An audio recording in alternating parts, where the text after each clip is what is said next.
अस्सलाम वालेकुम, welcome to YouTube. मैं अब्दुल कयूम और आप देख रहे हैं एडोबी इलस्ट्रेटर कोर्स की क्लास 16। आज की क्लास के अंदर हम पढ़ने वाले हैं shape builder tool. Shape builder tool I would say कि ग्राफिक डिज़ाइनर्स के लिए या स्पेशली लोगो डिज़ाइनर्स के लिए बहुत ही इंपॉर्टेंट टूल है इलस्ट्रेटर के अंदर। हम अपने आर्टबोर्ड के ऊपर कुछ भी टूल्स का यूज़ करते हुए, रैंडम शेप्स का यूज़ करते हुए हम एक स्पेसिफिक शेप बना सकते हैं। तो ये किस तरीके से करना है और शेप बिल्डर टूल की क्या यूजेस हैं, ये हम आज की क्लास के अंदर पढ़ने वाले हैं। तो ये वीडियो आपके लिए बहुत ही इंपॉर्टेंट होने वाली है, इसे आखिर तक देखिएगा। तो चलिए शुरू करते हैं। शेप बिल्डर टूल हमें यहाँ पर मिलता है, इसकी शॉर्टकट की शिफ्ट एम है। अगर आप कीबोर्ड से शिफ्ट और एम प्रेस करते हैं तो शेप बिल्डर टूल इनेबल हो गया। मैंने यहाँ पर शिफ्ट शिफ्ट प्रेस करके रखा है और एम प्रेस किया तो यहाँ पर शेप बिल्डर टूल इनेबल हो जाता है। ये टूल हमारी शेप्स के ऊपर वर्क करता है, तो इसके लिए हमें अपने आर्टबोर्ड के ऊपर कुछ शेप्स चाहिए होंगी। तो इसके लिए इन टूल्स में से हम कुछ शेप्स ड्रॉ कर लेते हैं अपने आर्टबोर्ड के ऊपर। मैं यहाँ पर इलिप्स टूल सिलेक्ट किया है और उसके बाद अपने आर्टबोर्ड के ऊपर रैंडम सा एक सर्कल ड्रॉ करता हूँ। इसके कलर्स को डिफ़ॉल्ट कर देंगे। फिल को ख़त्म करके मैं यहाँ पर इसके स्ट्रोक को 5 पॉइंट्स तक कर देता हूँ। यहाँ से इसको कर देंगे अलाइन। अगर आपने अलाइनमेंट की क्लास अटेंड नहीं की तो आपको लिंक डिस्क्रिप्शन में भी मिल जाएगा, यहाँ ऊपर टॉप पर आई बटन में भी आपको लिंक मिल जाएगा। वहाँ से जाकर वो क्लास भी अटेंड कर लें ताकि अलाइनमेंट्स भी आपको इजीली समझ में आ जाए। तो यहाँ पर मैंने अपने आर्टबोर्ड के ऊपर एक शेप ली है, एक सर्कल लिया है। इसकी मैं एक कॉपी लेकर यहाँ से इसके साइज़ को छोटा कर देता हूँ। सेम इसको आल्ट की प्रेस करके रखते हैं और ऑपोजिट साइड पर मैंने इसी सर्कल की एक और कॉपी ले ली है। अब शेप बिल्डर के वर्क के लिए हमें देखना है कि सबसे पहला यूज़ हम क्या कर सकते हैं, शेप्स को मर्ज कर सकते हैं हम इसकी मदद से। तो इसके लिए हम शेप्स को सिलेक्ट करेंगे। सिलेक्ट करने के बाद यहाँ से शेप बिल्डर टूल लेंगे और शेप बिल्डर टूल को जब हम इन सेक्शंस में इन शेप्स के ऊपर लेकर आते हैं तो देखते हैं कि इन शेप्स के सेक्शंस हमें हाईलाइटेड मिल रहे हैं। तो ये हमें शो करता है कि हम कौन कौन सी शेप्स को डिफरेंटली सेपरेट कर सकते हैं या मर्ज कर सकते हैं या इनमें से एक्सक्लूड कर सकते हैं। तो इसके लिए सबसे पहला ऑप्शन जो मर्ज करने का है वो ये कि हम तमाम शेप्स को सिलेक्ट करके, जो भी रिक्वायर्ड शेप्स हैं उनको सिलेक्ट करके, उसके बाद हम जब इसमें से ड्रैग करते हैं तो ये शेप हमें मर्ज होकर मिलती हैं। अगर मैं दोबारा से इसको ड्रैग करूं तो देखिए कि ये शेप मर्ज हो रही है। इन तमाम शेप्स को मैं यहाँ पर अगर सिंपल लाइन ड्रॉ करके देखता हूँ तो यहाँ पर इन तमाम शेप्स को शेप बिल्डर टूल ने मर्ज कर दिया, यानी कि इसको अब एक ही शेप के अंदर कन्वर्ट कर दिया। अब नेक्स्ट हम इसके कलर्स को चेंज करना चाहें तो इसको सिलेक्ट करके यहाँ से कोई भी अपनी मर्जी से कोई भी कलर यहाँ पर ऐड कर सकते हैं। चलते हैं इसके अगले यूज़ की तरफ। ये इसका एक यूज़ था कि हम अपनी रैंडम सी शेप ड्रॉ करके उसको मर्ज कर सकते हैं। नेक्स्ट ऑप्शन ये कि हम इसी शेप को ड्रॉ करने के लिए एक्सक्लूड या माइनस कैसे कर सकते हैं। उसके लिए आर्टबोर्ड के ऊपर दोबारा से कुछ शेप्स ले लेता हूँ मैं। इसके कलर को सेम स्ट्रोक बढ़ा देंगे और फिल को ख़त्म कर देंगे। उसके बाद लेट्स से कि मैं यहाँ से इसकी एक और कॉपी ले लेता हूँ। यहाँ पर मैंने एक और कॉपी ली है। अब इन दोनों शेप्स को सिलेक्ट करके शेप बिल्डर टूल लेकर मैं अगर आल्ट की प्रेस करता हूँ, आल्ट की प्रेस करने पर देखें कि आपको आइकन के साथ एक माइनस मिल जाता है। यहाँ पर शेप बिल्डर टूल की नॉर्मल आइकन के साथ यहाँ पर आपको प्लस मिलता है, जिसका मतलब कि ये शेप्स को ऐड करेगा। आल्ट की प्रेस करते हैं तो इस पर आपको एक आइकन के साथ एक छोटा सा माइनस दिख रहा है। इसका मतलब ये कि हमारी शेप्स को ये माइनस करेगा, यानी कि डिलीट करेगा। तो इसके लिए सिमिलरली आल्ट की प्रेस करके रखेंगे और जब ड्रैग करेंगे तो आपकी एक्स्ट्रा शेप्स जो आप डिलीट करना चाहते हैं वो डिलीट हो जाएंगी। जो रह जाएगा वो आपके पास फिल के लिए अवेलेबल है। आप इसके अंदर कोई भी कलर फिल करके इसको कहीं भी यूज़ कर सकते हैं। ये हमारा एक सेकंड यूज़ था। अब इसके अलावा हम कुछ शेप्स को एक्सक्लूड करने के लिए भी इस्तेमाल कर सकते हैं, यानी कि कुछ शेप्स अगर हम रैंडम शेप बनाकर उनमें से कोई एक सेक्शन हम अलग लेना चाह रहे हैं तो उसके लिए किस तरीके से इस्तेमाल होगा वो देखते हैं। तो यहाँ पर एक सर्कल ड्रॉ किया मैंने आर्टबोर्ड के ऊपर। आल्ट और शिफ्ट प्रेस करके इसकी एक कॉपी ले लेते हैं यहाँ पर। अब इन दोनों शेप्स को सिलेक्ट करके शेप बिल्डर टूल लेकर हम इनमें से किसी एक शेप पर अगर सिलेक्ट करते हैं, याद रहे कि यहाँ पर हमने सिर्फ 2 सर्कल्स ड्रॉ किए हैं। अब इसके अंदर से मैं चाह रहा हूँ कि मुझे ये सेक्शन सेपरेटली अलग शेप मिल जाए। तो इसके लिए क्या करेंगे, मैंने यहाँ पर सिंपली एक बार क्लिक किया, यहाँ पर क्लिक किया। अब लेट्स से हम इन दोनों शेप्स में भी एक एक बार क्लिक कर देते हैं। तो इससे क्या हुआ कि हमारे यहाँ पर ये तीनों शेप्स सेपरेट हो गई।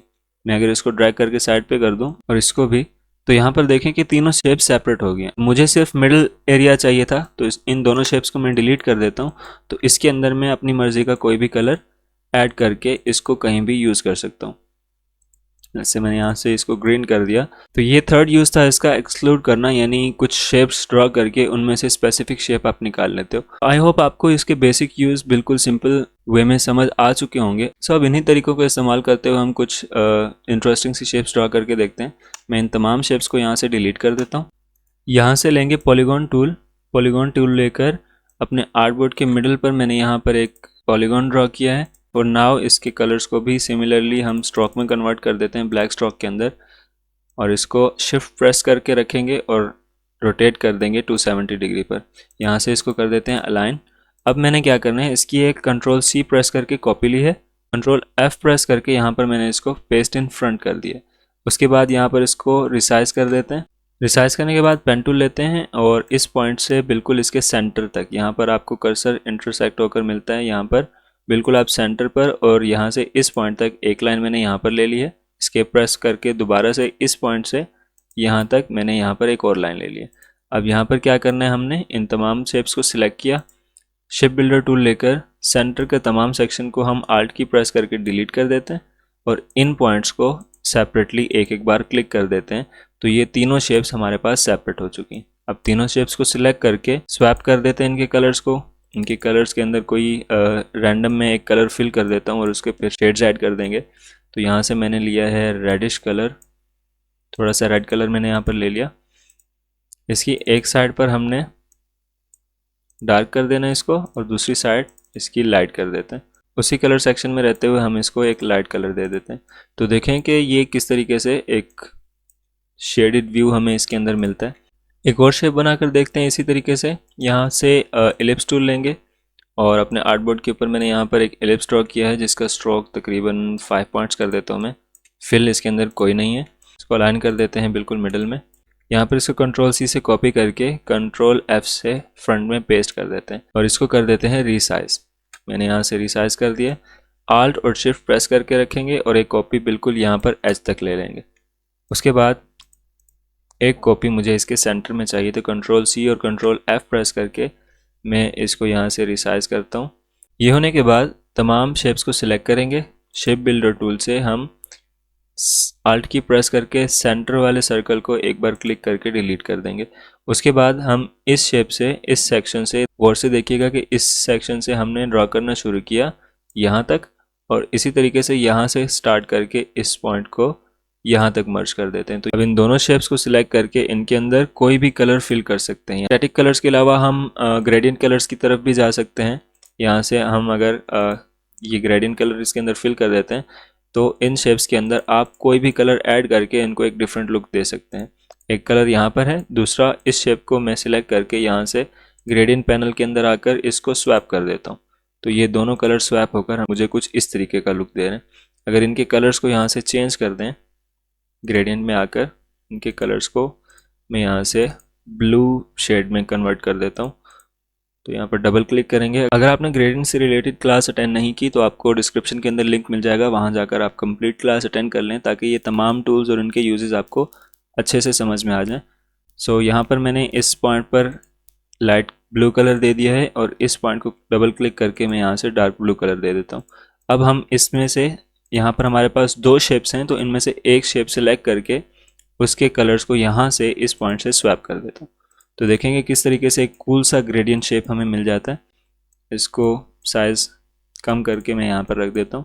तो इस तरीके से आप शेप बिल्डर टूल का इस्तेमाल करते हुए रैंडमली बहुत ही इंटरेस्टिंग चीज़ें बहुत अच्छे तरीके से बना सकते हैं। अगर आप इस टूल की प्रैक्टिस करते हैं ज़्यादा से ज़्यादा तो ये आपके लिए लोगो डिज़ाइनिंग के अंदर और उसके अलावा नॉर्मल ग्राफिक डिज़ाइनिंग के अंदर भी बहुत ज़्यादा हेल्पफुल होने वाला है। इस टूल का इस्तेमाल लोगो डिज़ाइनिंग के अंदर बहुत ही ज़्यादा होता है क्योंकि ये टूल आपको सिंपल लाइन से एक बहुत ही इंटरेस्टिंग सा लोगो डिज़ाइन करने के लिए बहुत हेल्पफुल रहता है। तो इसी तरीके की कोई एक चीज़ ट्राई करते हैं। यहाँ से मैं लाइन सेगमेंट टूल लेकर कुछ लाइंस ड्रॉ कर लेता हूँ। मैंने यहाँ पर एक सिंगल लाइन ली है और इसकी मैं यहाँ पर कॉपीज़ ले लेता हूँ। यहाँ पर इसको ड्रैग करके इसकी मैंने कॉपीज़ ले ली। अब इन तमाम लाइंस को कॉपी करता हूँ मैं यहाँ से और पेस्ट करके यहाँ से इनको रोटेट कर देता हूँ।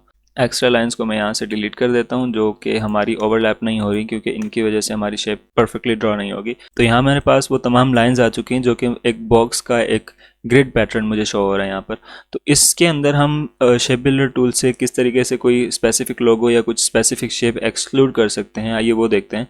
मैंने यहाँ पर सिंपल लाइन्स ली हैं और उसके बाद मैं यहाँ इन तमाम शेप्स को, इन तमाम लाइन्स को सिलेक्ट करने के बाद शेप बिल्डर टूल लेता हूँ और शेप बिल्डर टूल लेने के बाद मैं यहाँ से एक और काम करता हूँ कि इनके कलर्स को अभी से स्वैप कर देता हूँ।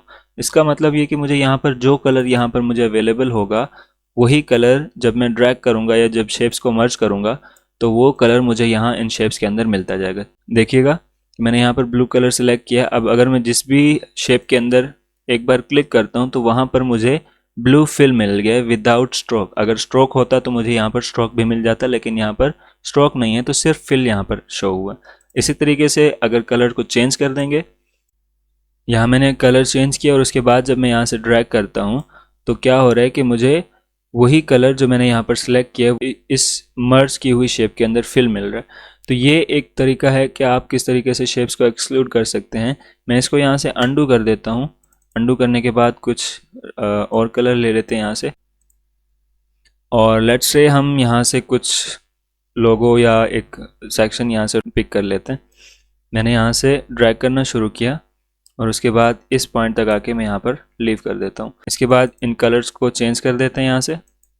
यहाँ पर मैं दोबारा से ड्रैग करके एक और कलर ले लिया यहाँ पर, और थर्ड कलर यहाँ से हम ब्लू ले लेते हैं। इसको यहाँ पर क्लिक करके मैंने यहाँ पर कर दिया। कुछ ख़ास नहीं, लेकिन हमने अपने लाइंस के अंदर से कुछ ना कुछ शेप्स को एक्सक्लूड कर लिया। यहाँ से इन तीनों शेप्स को कंट्रोल X करके कट कर देते हैं और इन तमाम लाइंस को, एक्स्ट्रा लाइंस को मैं यहाँ से डिलीट कर देता हूँ और दोबारा से कंट्रोल F प्रेस करते हैं तो जो हमारी कट की हुई लाइंस थी वो यहाँ पर पेस्ट हो चुकी हैं। इन सबको सिलेक्ट करके इनके स्ट्रोक को ख़त्म कर देता हूँ मैं। सो कोई भी कलर इनके अंदर फिल कर सकते हैं। ये एक तरीका था कि हम अपनी सिंपल एक्स्ट्रा यानी रॉ लाइंस ड्रा करके उसके अंदर से स्पेसिफिक कलर या स्पेसिफिक शेप को हम कैसे एक्सक्लूड कर सकते हैं। तो यहाँ पर आज की क्लास ख़त्म करते हैं। नेक्स्ट क्लास के अंदर हम देखेंगे कि बिल्कुल एक बेसिक से ब्लैंक पेज से हम एक बिल्कुल इंटरेस्टिंग और बिल्कुल परफेक्ट लोगो किस तरीके से ड्रॉ करते हैं। आई होप कि आपको शेप बिल्डर टूल के तमाम यूजेस इजीली समझ में आए होंगे। बिल्कुल बेसिक सी क्लास थी जिसके अंदर हमने शेप बिल्डर टूल के बेसिक यूजेस पढ़े। अगर आपने चैनल को सब्सक्राइब नहीं किया तो अभी सब्सक्राइब कर दें ताकि अपकमिंग क्लासेस आप तक सबसे पहले पहुंचे। पिछली क्लासेस अटेंड करने के लिए कंप्लीट प्लेलिस्ट आपको चैनल के अंदर मिल जाएगी। डिस्क्रिप्शन के अंदर लिंक भी मिल जाएगा। आप वहां जाकर तमाम क्लासेस को अटेंड कर लें ताकि एक सीक्वेंस से आपको तमाम टूल समझ में आए और आपकी वर्किंग के अंदर कहीं भी प्रॉब्लम ना आए। सो वीडियो पसंद आई हो तो लाइक कीजिएगा, चैनल को सब्सक्राइब कर दें। मिलते हैं अगली क्लास के अंदर। अपना ख्याल रखिएगा। अल्लाह हाफिज़।